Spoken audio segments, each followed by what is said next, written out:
Welcome to Couple with Mama, a podcast designed to share experiences and raise awareness of infertility, pregnancy and perinatal death. You are never alone. Take a break and grab a cuppa with Mama. When I finally sat down to write my story, I wasn't really sure where to start, or how much information would be too much information. But if there is just one small thing from my story that another can take away and gain comfort from, or use to help them, then isn't that what it's all about?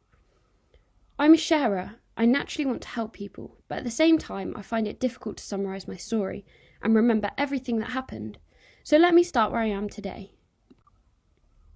I'm 39, married with 2 beautiful children, a daughter 7 and a son 18 months. I feel like the luckiest mama alive. My amazing little family was born through a 10-year battle of infertility, miscarriage and an unrelenting amount of hospital appointments, but we never gave up hope through all the devastation, all the exercise regimes, healthy eating plans, and all the advice, mostly helpful, but also from the people that just couldn't relate or understand. The helpful advice of, why don't you just relax, and I'm sure it will happen. When I was younger, I was a late developer. I was put on the pill at the age of 16 years just to start my periods and force some sort of a cycle. Later in my 20s, I learnt that this was due to a condition called Polycystic Ovarian Syndrome, PCOS. This meant that I carried more male hormones than normal and that my monthly cycles were almost non-existent. I was also warned that it would be very difficult to have children and potentially may never have children. At this time, I was very young and not in a serious relationship, and actually the upside of not having monthly periods, with everything that brings, felt like a bit of a bonus. When I was 26, I decided to come off the pill and give my body a break from that. I don't think I had a period for over a year, so then I was given a drug called metformin, which is actually a drug they use for people who suffer with diabetes. PCOS is generally all about managing your sugar, insulin production, which in turn regulates your hormones. You also have a massively sweet tooth, so the sugar demons are constantly against you. If smashing a gigantic chocolate bar on a regular basis was an Olympic sport, I would have won gold every time. Metformin also brings other side effects of the upset tummy variety, so I always needed to make sure I ate when I took them. At 28, I met my husband. It didn't take us long to realise that what we had was the real deal and that our relationship was going somewhere. We had the awkward conversation about children and full disclosure about my condition and how difficult it could be. He still hadn't legged it at that point, so he must have been a keeper. Our rollercoaster of a journey was about to start and neither of us knew what was ahead of us. Had we known, would we have done it? I know I would, as the final results to me are absolutely worth it. We tried to conceive naturally for a year with no joy. I was under the gynecological unit for my PCOS, so at my next appointment we discussed my fertility options. I love our NHS, but sometimes it bemuses me and can be a little frustrating. Although I was seeing the very doctor that I would be seeing for fertility, I was currently seeing him for reasons related to my PCOS. In order for him to talk to me about my fertility and move forward with that, I had to go and see my GP and get re-referred to the same person. Anyway, I did this and off we went. I was booked in for a laparoscopy where they draw your ovaries to assist with ovulation. I had had numerous blood tests done over the years and ultrasound scans of my ovaries to confirm my PCOS and hormone imbalance. My consultant told me that I would be pregnant within 6 months of having a laparoscopy. Happy days, our hopes were raised and we couldn't wait for the operation. A laparoscopy is done under general through a keyhole operation with a 4-week recovery time of no heavy lifting or driving. The operation went well and the recovery period was fine with no complications and we were back to trying. 6 months came and went and we were still not pregnant. The consultant even said he didn't understand why we had fallen pregnant. Very helpful. The consultant then put me on another drug called Clomid. This is a drug that forces you to ovulate. I was taking this as well as the metformin. I had a number of ultrasound scans during my first cycle to track my ovulation and whether the Clomid was working, and it was. My follicles were maturing nicely and getting ready for ovulation. Cue raised hopes and new expectations again.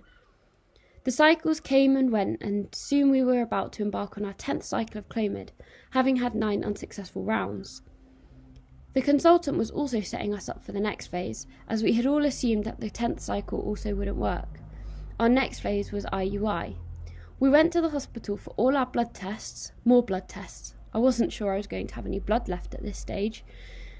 And to get the wheels in motion to start the IUI when the 10th cycle didn't work again. During our 9th cycle, I had also introduced regular reflexology sessions, as I was now the queen of research on random ways to get pregnant or things to help you with your fertility. The 10th cycle came, as did the time for what felt like the 1000th pregnancy test. I was due to start work on a late shift that day, so I took one just before I left for work. I made myself busy until it was time to read the test. I walked into the bathroom, picked it up, looked at it, and threw it straight in the bin. I remember as it was in mid-flight to the bin, thinking, hang on, that looked different. I had just expected it to be negative again. I got it out of the bin and examined it for about 10 minutes in all sorts of different lighting. I took a photo of it, I closed one eye, then I closed the other. I was definitely seeing a very faint line. Could this possibly mean I was pregnant? I was late leaving for work by this point, so I got in the car and had a 45-minute drive to work. My mind was racing and my heart pounding. I got to work and went straight to the toilet and took another test. I dragged my colleague into the toilet and asked her to read it. She said it was positive. I couldn't believe it. Now what do I do?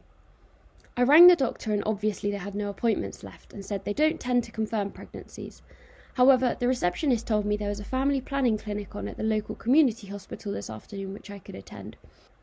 My boss agreed that I could attend.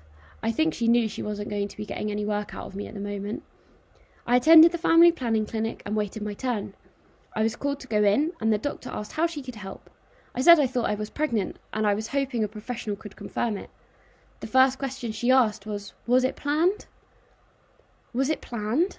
The gravity of the whole situation suddenly sunk in and I burst into tears. My God, was it planned? Yes, I said. You have no idea how much this was planned. Cue many more tears and a further positive pregnancy test. I left the room on a cloud and immediately went home. I sat on the stairs in front of the door, clutching my positive test until my partner got home. He walked through the door and I just held it up crying. That moment of joy was amazing. The journey to get here had been so long and filled with so many disappointments. The early days and weeks of the pregnancy were filled with excitement and utter fear. However, weeks turned into months, hospital appointments, saw scans, and the first pictures of our healthy baby girl. From the point I was diagnosed as having PCOS, I was a statistical goldmine. I had every sign and symptom related to it, so why would that be any different with my pregnancy? As such, I developed gestational diabetes. Cue more hospital appointments, scans, but I knew I was going to do everything in my power to protect my baby. I literally cut sugar out of my diet overnight and regulated my blood sugar levels through diet to perfection. Due to the diabetes, I was told I was going to have a larger than normal baby, and therefore I was going to be induced at 39 weeks. Week 39 came, and other than the diabetes, my pregnancy had been a dream.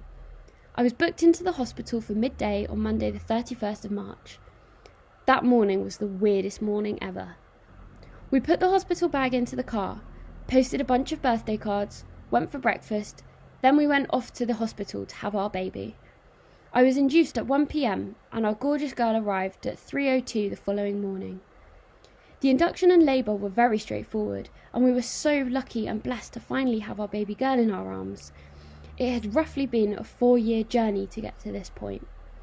Time passed and we enjoyed every moment as parents. Well, nearly every moment.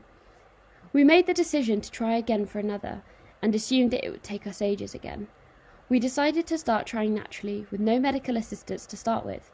I had been told that with PCOS, if you have a baby, it can kickstart your hormones into acting normally, and that certainly was fairly true, as my cycles had become somewhat regular, still longer than normal, but more regular. To our amazement, within a few months I was pregnant again. I was so excited. How amazing that we had been blessed twice, and this time we didn't have to go through any of that heartache.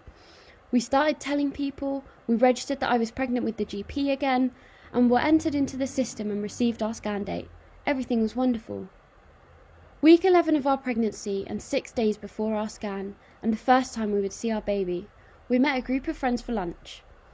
We arrived at the pub and our daughter had just exploded into her nappy, so I ran through the pub with a small child at arm's length and headed to change her. Once that was done, I headed out to see everyone, said hello, handed the now clean child to my husband and said I needed the loo. I popped off to the toilet and that's when my world changed and came crashing down around me. I was bleeding. It wasn't a massive amount, but I instantly felt sick and was consumed by fear. I came out of the toilet, took my husband to one side and told him, Our friends could see the look on my face and knew something was instantly up. We left the pub immediately and dropped off our daughter at my parents' place and headed to the hospital. Checking in was horrific, standing in the middle of the A&E waiting area and announcing to the receptionist that I thought I was having a miscarriage. Waiting and waiting, it seemed like forever.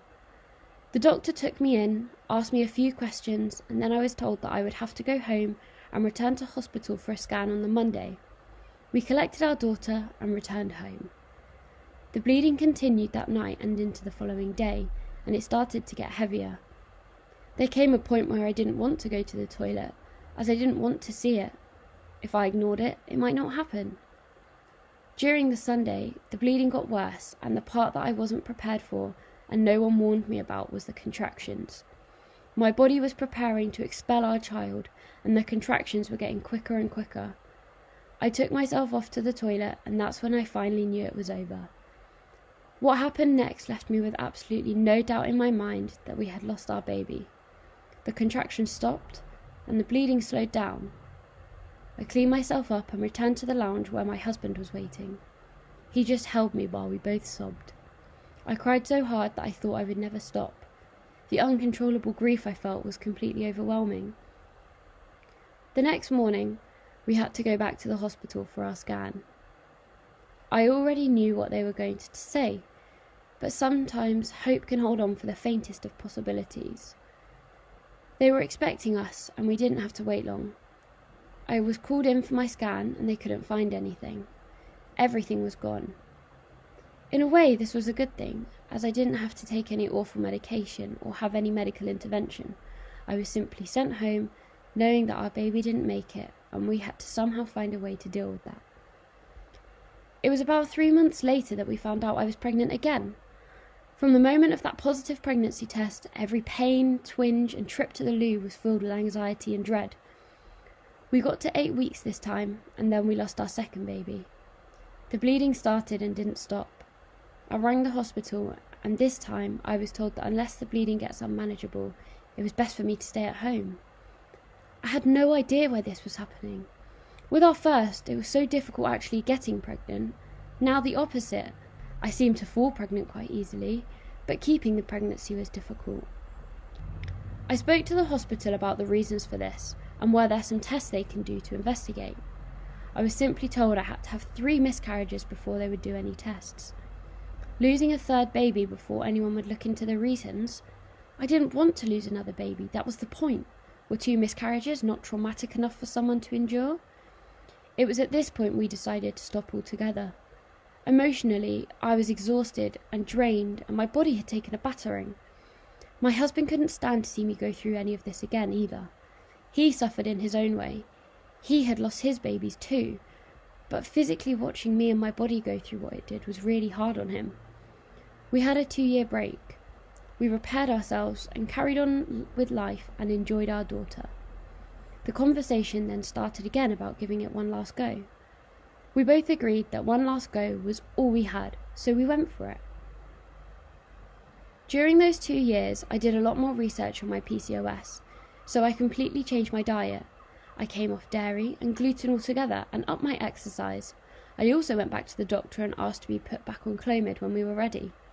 I gave myself 6 months preparation before we actually started trying to let the diet and exercise have an impact. We also only had 2 rounds of Clomid left, so we knew we had to give it our best shot.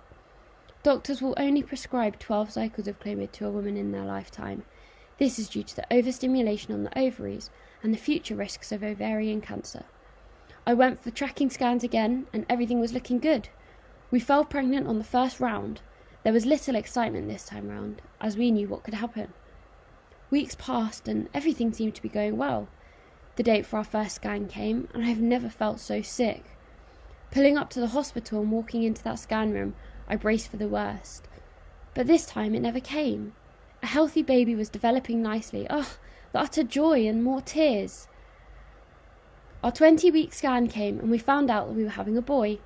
Weeks then turned into months, and our beautiful baby boy was born later that year. My daughter is now 7, and my son is 18 months. I still catch myself looking at them in complete wonder at how lucky I am. Our journey from the point we started trying for our first, through 2 miscarriages and the arrival of our second child, was near on 10 years exactly. The process of having a family consumed our entire lives. It shaped our relationship and made us stronger. Was it worth it? Every bit. Do I wish we hadn't lost the other 2? Absolutely. But then we wouldn't have our little rainbow baby, our son, and the little boy we know and adore today. After every storm, a rainbow appears, and this rainbow was our son and our complete family. Now the time is for us as a family, to enjoy every moment together. I feel incredibly lucky, as I know this isn't possible for some people. Thanks for listening to this podcast, produced by Muma Nurture. Muma Nurture is a charity supporting infertility, pregnancy and perinatal death through counselling, holistic therapies and support groups. Muma Nurture welcomes everyone and anyone who needs support. For more information, please visit mumanurture.org or check out our profile for our socials.